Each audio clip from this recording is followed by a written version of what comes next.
the back too. The back. Look at the back. Look at that. We did it. This is the first medal ever in the history for my country, and it is gold. Being the first medalist and it being gold is massive for us. We're a tiny nation. We're only 73,000 people. I mean, the capacity of Stade de France is about 70,000 people, to give you an idea. So for us to be so tiny but end up so mighty is the most phenomenal feeling. I'm just really happy and I'm really grateful, and I really hope that people are taking this opportunity to Google or search Dominica and really explore and find out about our lovely natural isle, gem of the Caribbean.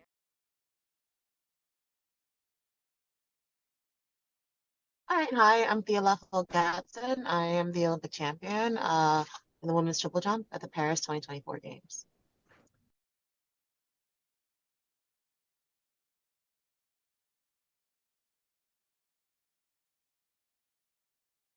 I think the biggest one was actually like my athletic career. It happened after the 2020/2021 Olympics in Japan, where I was like super disappointed in myself, and I'm very much so a glass half full kind of girl. But it was really difficult for me to kind of dust myself off and move on. And it was the first time in my life that I found myself just like unable to like self-regulate my emotions. And that's when I realized I needed professional help, that it was someone's job to do that, to help me clear my mind. And that was when I first started speaking to a sports psychologist.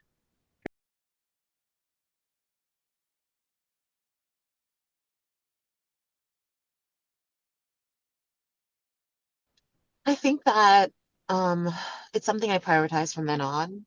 And I thought it was really good to kind of have things around me that provided me with tools that I could take along in life. And I think that was the best part. I got a sports psychologist, and she told me that she wanted me to no longer need her anymore. Like that was the plan moving forward. And so little things that you can kind of input into your everyday life that just helps you manage like the ups and downs of just life better. So it's definitely something I prioritize and have prioritized henceforth, and still like you know, utilize some of the tools that I've gotten even like 4 years ago, even now.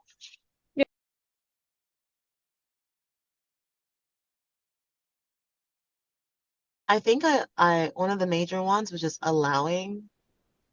was like just being honest with my feelings. I think that very often, like you feel like, oh, like let me brush it off. Like it's okay. And you kind of like downplay your feelings. You kind of push them into a corner. You're like, it's gonna be okay.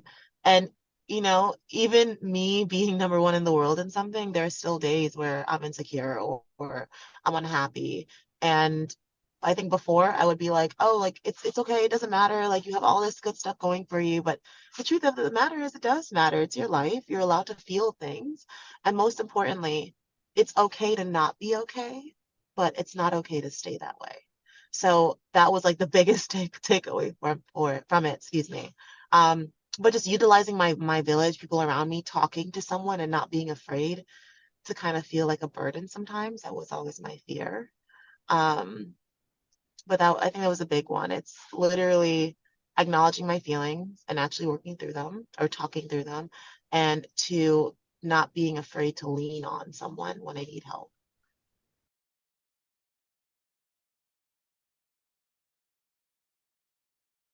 So, this is something I definitely kind of coined a phrase. I call it doubt dumping. And what I do is before I compete, I talk to my coach, who's also my husband. And right before I leave him to go compete, like there's always a breakaway where he tells me good luck and he meets me in the stands. And I go to like the main field. And I say every negative thought on my mind, like every single one, whether it could be like, oh, my uniform isn't as cute as I wanted it to be, or like, I'm really kind of scared. Like, I had a major knee injury for all of this year. And I was like, oh, my knee hurts. And, I'm just like, I don't really like this track. And I just get it all out just so that it's not bouncing around my head while I'm competing. And like honestly, 10 times out of 10, every time I get it out, I realize how like dumb it sounds after I hear it out loud. So doubt dumping is a big one simply because I do not want the negativity to creep into my head while I'm competing. And this sounds kind of crazy, but like when I compete, honestly, actually like almost sometimes pretending. Like just sometimes you have to pretend to be brave, pretend to have that confidence, so your body gets in practice of actually being in that routine. And I always say that in my line of work, I get a minute on the runway, but my jump only takes about 10 seconds. And so I always say I just need 10 seconds of bravery. And very often in life, like I've taken that that same mentality where like I'm really anxious about something or I don't want to do something. And I'm just like, you just need to be brave for 10 seconds. Just get it started for 10 seconds and it works.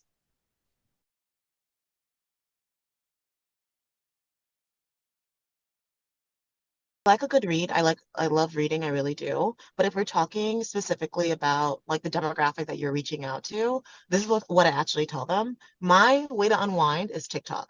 And I always say that like it's not just this like mindless scroll. I mean, it is, but it's a little bit more than that. Where I decided that what I needed was just one social media platform that had nothing to do with my life.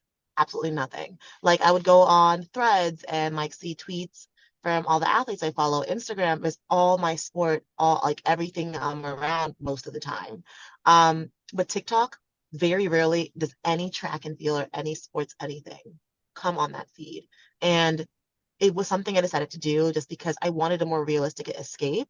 And yes, a book is always fun, but you still want to be on social media sometimes, but just not feel the angst or the nerves, right? If you're seeing your competitors on social media all the time, it's kind of hard to like detach from that. So I always say pick one social media platform that is just a little different than everything you see on other social media platforms, right?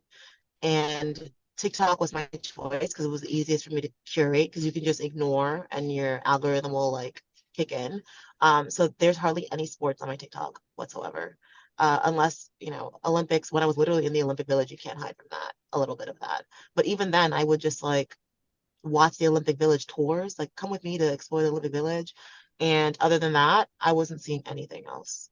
So that's always my hack to athletes, especially high school athletes. I pick one platform that's just different. That's just different. Even if it's like Pinterest or something, like one thing that is just more about your likes, that is not about your sport or school necessarily, a true escape. So yeah,